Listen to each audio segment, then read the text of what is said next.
isa na naman nating kababayan ang ating matutunghayan at sa kanyang mga laban nagiging bal sa lahat. Matapos ang sunod-sunod na nakakamanghang panalo ng ating kababayan kontra sa kapwang Pinoy na si Dave Apolinario alias Doberman,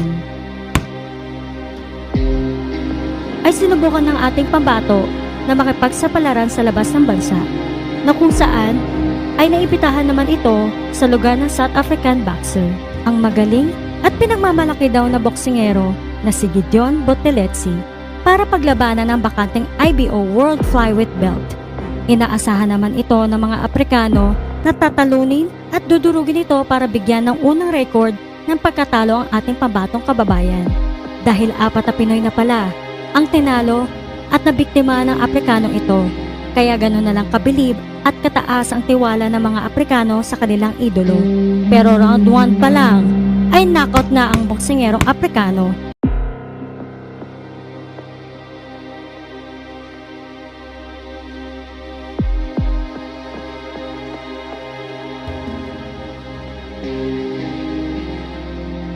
At dahil sa pagkatalo ng boksingerong Aprikanong ito, nagulat, umiyak at nadismaya na lang ang mga kababayan niyang Aprikano.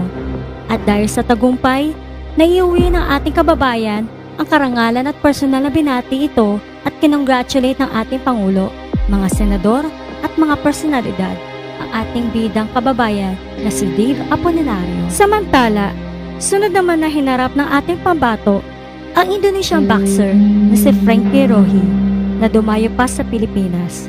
Sa laban na ito ay hindi pinaporma ng Pinoy ang dayong Indonesian. Nang tadtarin at paulanin ito ng kaliwat kanang kombinasyon ng suntok dahilan sa pagluhod nito ng Indonesian boxer.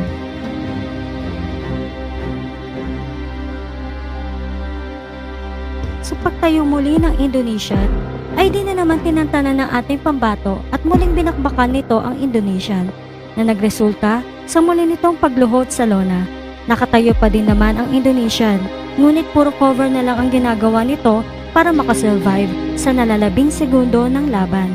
Sa pagpatuloy ng laban ay hindi na ito tumayo sa pagkakaupo ang Indonesian at dahil sa natamo ay umayaw na nga ito sa laban.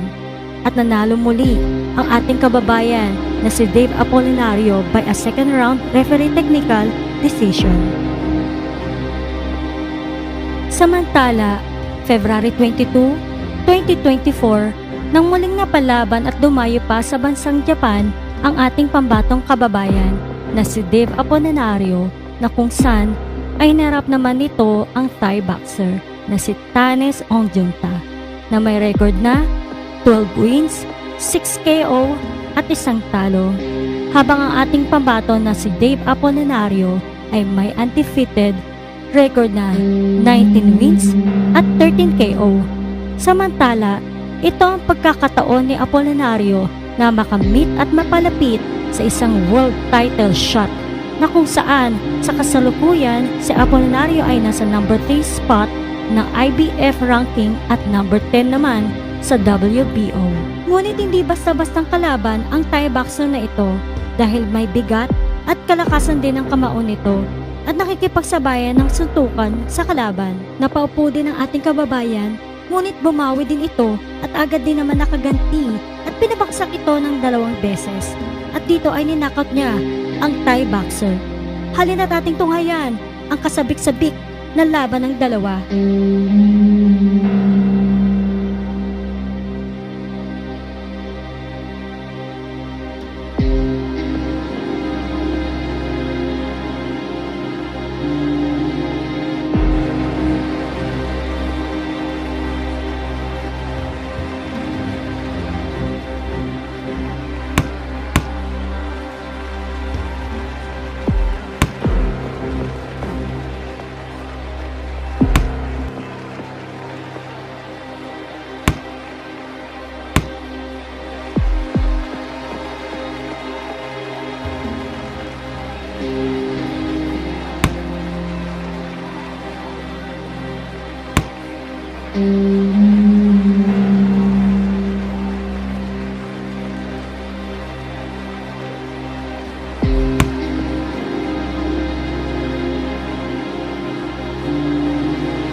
Sa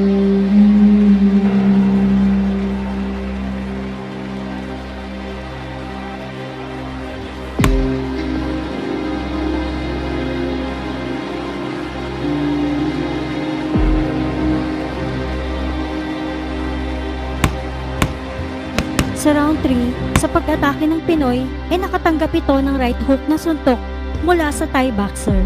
Kaya nabilangan ito ng referee at sa pagpatuloy ng laban ay naging maingat at alisto na ang ating kababayan.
Sa round 4, ay naging agresibo na ang Pinoy at gusto makaganti sa Thai boxer. Dito ang Pinoy naman ang kumounter sa Thai ng isang left straight na nagpaluhod sa Thai boxer. Dito makikita nyo na tumutulo na sa muka at kumalat na din sa kanyang short ang dugo ng Thai boxer.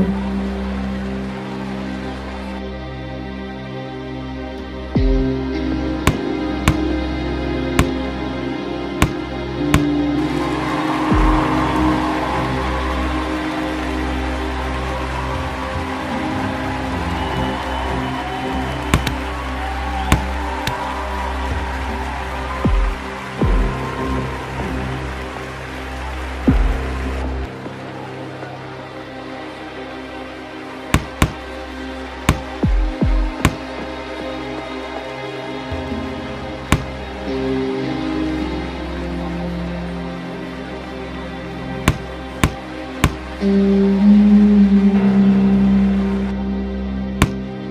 pagpatuloy ng laban, dito ay biglang nakatanggap ng isang malakas na right uppercut ni Apolinario ang Thai boxer at dahil sa natamo nito, baksak at nahilo pa ang Thai boxer. Kaya hininto na ng referee ang laban. Panalo si Dave Apolinario by a 4th round knockout.